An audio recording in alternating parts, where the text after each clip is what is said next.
अस्सलामुअलैकुम जी बेटे साहब काइंडली बताइएगा कि ट्रंप को जो है नोबेल प्राइज के हकदार हैं, उन्होंने जंग रखवाई। व्हाइट हाउस का बयानिया सामने आया है। पाकिस्तान ने ऑलरेडी सपोर्ट की है प्रेसिडेंट ट्रंप की कि उनको नोबेल पीस प्राइज मिलना चाहिए। पाकिस्तान इंडिया की भी जंग रुकवाई है। अभी कंबोडिया वियतनाम कंबोडिया और उधर थाईलैंड की लड़ाई हो रही थी तो उधर भी, और यूक्रेन रशिया की वॉर जंग रुकवाने में भी कोशिश कर रहे हैं वगैरह वगैरह। इसराइल की और ईरान की जो वहां पर है वॉर चल रही है और उसमें जो ईरान के साथ जो न्यूक्लियर पे जो डायलॉग हो रहा है या मीटिंग्स हो रही हैं या डिप्लोमेसी हो रही है उसमें भी तो president Trump is fully involve in peace making, यानी वो अमन का रास्ता लेने की कोशिश कर रही है। ज़ाहिर है उसमें रुकावटें होती है, टाइम लगता है। तो ये जहां तक व्हाइट हाउस का बयान है बिल्कुल सही है। We supported and we should supported. Pakistan का जहां तक तल्लक है, मैं पहले थोड़ा सा ये एक्सप्लेन करना चाहता हूँ तफसील से। जी व्हाई नॉट। इसमें दो बड़े, जो अब कई लोगों ने कहा, जो आपने भी कहा और कई लोग भी कह चुके हैं कि जी ट्रंप का पहली टर्म में जो उनका रवैया था पाकिस्तान के मुतल्लिक और अभी उसमें क्या फर्क है या काफी फर्क क्यों है।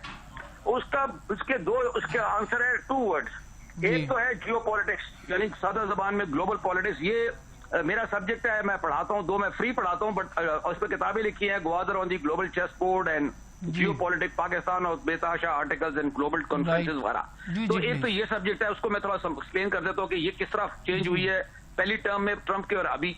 और दूसरा पाकिस्तान की अपनी कोशिश, और पाकिस्तान ने जो इसमें इस जंग में और बाकी अपनी हिम्मत की दिखाई, वो दूसरा इसका हिस्सा है। तो पहले पॉइंट पे आता हूँ जो सबसे ज्यादा जरूरी है एक्चुअली, वो ये है कि ग्लोबल पॉलिटिक्स, एक्चुअली जियो पॉलिटिक्स जो ट्रंप की पहली टेन्योर में थी वो आज की दुनिया से बिल्कुल मुख्तलिफ या काफी मुख्तलिफ थी। उस वक्त अमेरिका का प्रेसिडेंट ट्रंप थे, उनका बेसिक इंटरेस्ट अमेरिका का इंटरेस्ट था पाकिस्तान से रिलेटेड।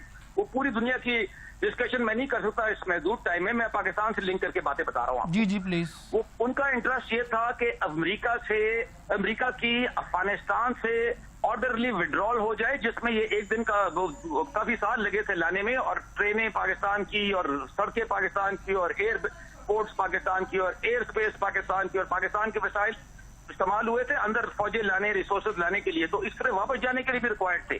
तो उनका इंटरेस्ट था कि एक तो पाकिस्तान सपोर्ट करे उसको अमेरिका को यहाँ से निकलने में, और उस जमाने में दोहा में तालिबान के साथ उनकी पीस टॉक्स भी चल रही थी, वो सारा मामला। तो उस सिलसिले में जो अमेरिका का मूड था, और उसके बाद बाइडेन का भी, खाली ट्रंप का नहीं, आप देखिए जो अमेरिका की एडमिनिस्ट्रेशन थी वो अफगानिस्तान की जंग हार के जा रहे थे, 20 साल के बाद जीते नहीं थे, और नुकसान भी हुआ, पैसा बहुत ज़ाया हुआ वगैरह वगैरह। हमारा भी नुकसान हुआ ये बॉर्डर पे एरियाज में, केपीके बलूचिस्तान में वगैरह। तो लॉन्ग स्टोरी शॉर्ट, वो जो माहौल था वो टोटली डिफरेंट था। इस ट्रंप की रजीम जो थी उसका ये इंटरेस्ट था पाकिस्तान में। उस पर उन्होंने बयान दिए कि इन्होंने ये पैसे लिए फलाना। एक्चुअली तो पाकिस्तान का ज्यादा नुकसान हुआ, पाकिस्तान को तो ज्यादा पैसे मिलने चाहिए थे, पर वो एक अलग डिस्कशन है, अभी नहीं करते। ठीक है। अब आज जो हालात है जो पॉलिटिकली दुनिया के, वो टोटली बरक्स है। इस कई सालों से, 3 सालों से, 4 सालों से तकरीबन यूक्रेन रशिया की वॉर चल रही है, जो खत्म कराने की कोशिश की, लेकिन पुतिन अभी तक नहीं माने और वो वॉर नहीं खत्म हुई। मिडल ईस्ट में ईरान का खतरा पड़ गया इसराइल को और अमेरिका के इंटरेस्ट को। आपने देखा ये जंग हुई है अभी सारी। डोनाल्ड ट्रंप जो है वो नाराज नजर आ रहे हैं, वो कह रहे हैं कि ईरान का जो न्यूक्लियर प्रोजेक्ट है उससे नाखुश नजर आ रहे हैं। बिल्कुल, वो तो देखे ना, उन्होंने कहा है दुनिया को कि मैंने बॉम्बिंग की और खत्म कर दी है। अब ईरान